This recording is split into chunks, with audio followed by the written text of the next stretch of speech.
Pursuit of Radical Self-Respect. My name is Jared Mello, and today we're going to talk about how to break the trauma bond when you can't go no contact. I know normally the right thing to do is to go no contact if possible, but it's not always possible with marriage, living together, or co-parenting, so the trauma bond still needs to be broken. And how do we go about doing this? Now, before I get into that, though, please do remember to subscribe to the channel here if you haven't already, and remember to like the video at the end if you liked it, and share this video with others that you think might benefit who are in this situation, because it's a situation I hear a lot, and people get stuck in this scenario. So first and foremost, though, if you're married or living together, you do sometimes have to make a plan to leave. Notify friends, family, maybe even law enforcement, because potentially the narcissistic person could be dangerous and violent. And you can't neglect that possibility. So make the plan. And I've heard of some people that were married, they'll say to the spouse, I need a little space. And they'll move out. And then they file for divorce once they've moved out. Again, though, they got out first, then filed for divorce. That way they were safe. I'm not saying that's the only way to do it, but my emphasis is to be safe. But say if you're married and you're really struggling to leave, or you don't have the means to leave, or living together in the same thing, how do you break the trauma bond?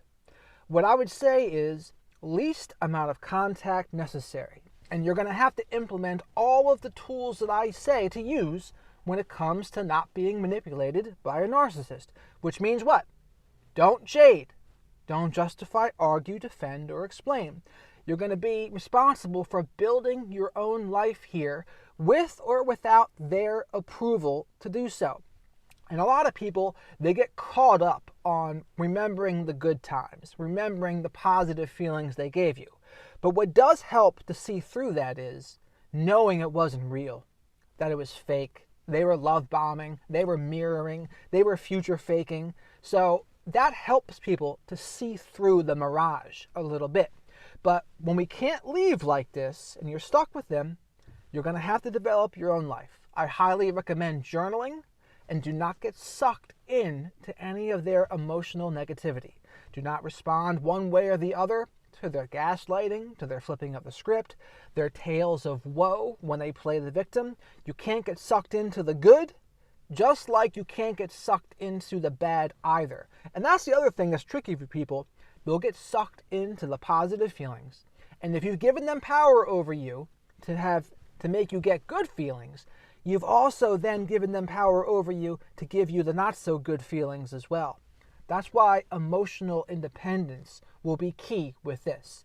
And we know we've given a little bit of our power away when someone has been able to hijack our emotional state. And again, this is really difficult, but if someone's going to gaslight us and flip the script and it really upsets us, we know we've lost a little bit of our power in that scenario. Now, I'm not going to try to pretend this is very easy. No, it'll be one of the hardest things you have to do. But some of the other tricks that I have for people is this. See them as the emotional 5-year-old that they are. That helps to disempower them a little bit. You're going to have to reduce in significance the power they have over your life in every way. So that means you don't expand their power over you. You don't blow it up and dwell on it. No, you do the opposite. You gray rock them. You don't jade. You reduce in significance the power they have over your life. You do not get sucked into any of their emotional engagements or arguments, because you know there is no winning when it comes to that. They will just keep on moving the goalposts, flipping the script, playing the victim. There is no winning that part of the game. And the only way to win this game is to not play the game at all. So again, this is not an ideal thing to have to do, but it's when you can't leave and you can't go no contact. You implement all of these things. But in either way, these skills will be very useful in other areas of your life too. Say you're at a toxic workplace or something, you can implement those skills here as well. Now with co-parenting, believe it or not, it can actually be a little bit easier than when you're stuck living with them, which I think people can see why that would be. But when you're co-parenting, often they will counter-parent, is what they call it, because a narcissistic person, they will try to smear and sabotage all of your attempts to parent. And they will try to make themselves look like the best parent, the greatest parent, while at the same time trying to make you look bad and make it look like you're being a terrible parent. This can all be very frustrating, but the same things apply. You break the trauma bond by going least amount of contact necessary. You break the trauma bond by living your own life. You break the trauma bond by not jading with them. Don't justify, argue, defend, or explain. You don't jump through their hoops. You don't get sucked into their positive emotions or their negative emotions. You get sucked into neither. And you, again, the same thing, you reduce in significance the power they have over your life. Now, when it comes to the kids, though, you do got to protect yourself first. You don't need to be having any sort of false allegations against you. I highly recommend using something like Our Family Wizard, or at least documenting everything. Save every bit of communication you have. Make sure it's in writing, text messages, emails. This will be a good way, too, to not get sucked into emotional arguments. Phone calls should be few and far between. And when you do have to talk to them, you keep it about the kids. Logistics only. You do not talk about anything personal about yourself. Don't share anything good. You might be tempted to brag even in some cases to try to get revenge. Do not do any of that. Because if you care what they think about you in any way, that's the same part of you that could also be hurt by what they have to say as well. So again, I might be tempted to show off how good you're doing, but you can't do it. You don't do it. You don't want any negative or positive reactions from them. You keep things to the kids, and you use things like Our Family Wizard, text messages, or emails to communicate the logistics of the drop-offs, etc. And you don't get caught jading, even when it's about the kids. Least amount of contact necessary. Do not share any personal information about yourself. And again, all of this requires you to not pay as much attention to what they're doing, right? You don't want any self-inflicted wounds here by checking out their page, scrolling to see what they're doing, checking out what their new supply is like. And God knows they will probably try to show off their new supply to you in order to make you jealous, because that would give them supply too. But you can't be concerned with any of that. You let them be. Let them spin their wheel, and do not give them any reactions whatsoever, because they will feed off of those reactions, whether it's a positive reaction or negative reaction. And again, you got to remove the good feelings they gave you too. That's hard for people. Some people want to remember the good, even though it was fake. They miss those good feelings. But remember, you can't get those good feelings without also risking the negative feelings as well, becoming vulnerable to the other things they can do to you. And again, gray rock, least amount of contact necessary, logistics only with the kids, record and document all of the conversations, and do not get sucked into any of their nonsense. And then you live as if they do not exist. You deal with them when it comes to the kids, but then in all rest of their lives and your life, you live as if they do not exist. That's how you break the trauma bond. And preferably also, you'll stay single for a little bit too. You don't want to jump right into a new relationship, because that's probably not enough time to heal your side of the street. It is going to take some healing, and we're going to feel a little uncomfortable at first. It's exactly like beating a drug addiction. You will go through some withdrawal, but you have to just keep moving forward. This too shall pass. And eventually, you cultivate the rest of your life. You develop friendships. You create goals for yourself. Maybe try to get fit. Work on your exercise routine. Work on your diet. Make sure you get a good night's sleep. Maybe do some career-oriented goals as well. Make sure you have some fun. Do things fun for yourself, because we only got one life to live here. And we don't want to get caught up, worried too much about what the narcissistic person in our life was thinking and feeling about us. It's just best to keep it moving. Now, this does not mean we forget the past. No. You don't forget the past, but you don't dwell on it either. You take the lessons, and then you keep on moving. And part of that is doing what we can.